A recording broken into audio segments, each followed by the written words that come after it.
জাতীয় ঐক্যমত্য কমিশনের সহসভাপতি ডক্টর আলী রিয়াজ বলেছেন, সংস্কারের মূল উদ্দেশ্যে পুনরায় যাতে দেশে ফ্যাসিবাদী শাসন প্রতিষ্ঠিত না হয়। সোমবার সকাল 10টায় জাতীয় সংসদের এলডি হলে বাংলাদেশ খেলাফত মজলিসের সঙ্গে বৈঠক শুরুর আগে তিনি কথা বলেন। অধ্যাপক ডক্টর আলী রিয়াজের সভাপতিত্বে মাওলানা ইউসুফ আশরাফের নেতৃত্বে 3 সদস্যের প্রতিনিধি দলের সঙ্গে বাংলাদেশ খেলাফত মজলিসের 3 সদস্যের প্রতিনিধি অংশ নিয়েছে। বৈঠক আলী রিয়াজ বলেন, সবাই মিলে এমন একটি সমাজ প্রতিষ্ঠা করতে হবে যেখানে সবাই কথা বলতে পারবে, গুম ও বিচার বহির্ভূত হত্যাকাণ্ড থাকবে না, আইনের শাসন প্রতিষ্ঠা হবে। এই সময় কমিশনের গুরুত্বপূর্ণ মতামত দেওয়ার জন্য দলটির প্রতিনিধি দলকে ধন্যবাদ জানান তিনি। গণতান্ত্রিক সংগ্রামের একটি পর্যায়ে আজকে আমরা এখানে একত্রিত হয়েছি।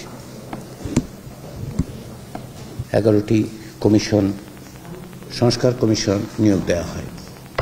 তারই প্রেক্ষাপটে আজকে আমরা এখানে উপস্থিত হয়েছি। এই সংস্কার কমিশনগুলোর মধ্য থেকে বেশ কয়েকটি সংস্কার কমিশন, 6টি সংস্কার কমিশনের প্রতিবেদনের ভিত্তিতে আপনার কিছু সুপারিশ বিষয়ে আলোচনা করার জন্য আমরা প্রতিদিনের আলোচনার শুরুতে গভীর শ্রদ্ধার সাথে স্মরণ করি বাংলাদেশে ভাষা আন্দোলন থেকে শুরু করে গণতান্ত্রিক সংগ্রামে বাংলাদেশের মুক্তিযুদ্ধে যারা প্রাণ দিয়েছেন সেই বীর শহীদদের স্মরণ করে তাদের আত্মার মাগফিরাত কামনা করে যে আন্দোলনেরই যে আকাঙ্ক্ষার ধারাবাহিকতায় 2024 সালের জুলাই আগস্টের অভ্যুত্থান ঘটেছে। 52-র ভাষা আন্দোলন, 71-এর মুক্তিযুদ্ধ, গত 53 বছর যাবৎ বিভিন্ন রকম গণতান্ত্রিক সংগ্রাম, যার মধ্যে 90-এর গণতান্ত্রিক আন্দোলন আছে, এবং সর্বোপরি 2024 সালের জুলাই আগস্ট মাসের গণ অভ্যুত্থানে বীর শহীদদের আত্মার মাগফিরাত কামনা করি আমরা।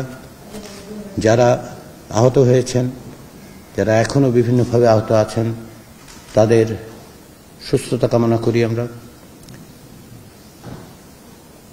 এই কাঠামোগতভাবে আমরা প্রতিদিন আলোচনার শুরুতে জাতীয় ঐক্যমত্য কমিশনের পক্ষ থেকে, বিশেষত জাতীয় ঐক্যমত্য কমিশনের প্রধান উপদেষ্টা অধ্যাপক ইউনূসের পক্ষ থেকে আমি আপনাদের সবাইকে বাংলাদেশ খেলাফত মজলিসের নেতৃবৃন্দের প্রতি জানাই আন্তরিক ধন্যবাদ।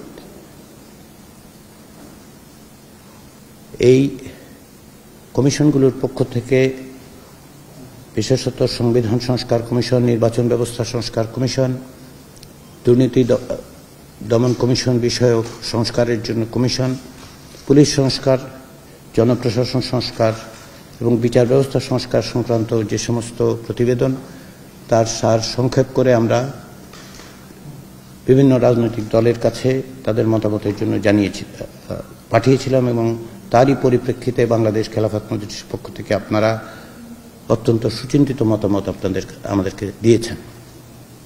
তার জন্য আমরা অত্যন্ত কৃতজ্ঞ। এই সংস্কার কমিশনগুলোর উদ্দেশ্য হচ্ছে বাংলাদেশে এমন একটা ব্যবস্থা তৈরি করা যাতে করে বাংলাদেশে পুনরায় কোনো অবস্থাতেই একটি ফ্যাসিবাদী শাসন প্রতিষ্ঠিত হতে না পারে।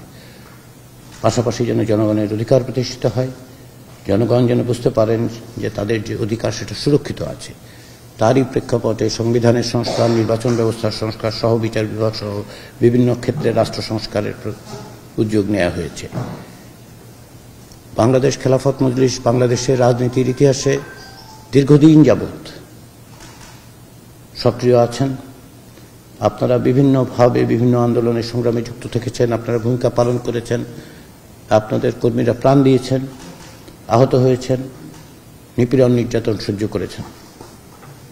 এখন আমাদের সামনে সুযোগ এসছে যেন আমরা সকলে মিলে এমন একটা ব্যবস্থা তৈরি করতে পারি কাউকেই এই ধরনের অভিজ্ঞতার মধ্য দিয়ে না যেতে হয়। সবাই যেন তাদের অধিকার ভোগ করতে পারেন, মানুষ যেন কথা বলতে পারেন, মানুষ যেন তাদের জীবনাচরণের ক্ষেত্রে কোনো অবস্থাতেই প্রতিবন্ধকতার মুখোমুখি না হন, গুমের শিকার না হন, বিচার বহির্ভূত হত্যার শিকার না হন, অন্যায়ভাবে নির্যাতিত না হন, আইনের শাসন প্রতিষ্ঠিত হয়, বিচার বিভাগ স্বাধীনভাবে প্রত্যেককে তাদের অধিকার সুরক্ষার ক্ষেত্রে সাহায্য করতে পারে। তো সেই প্রেক্ষাপটে আমরা আজকে আলোচনা করব।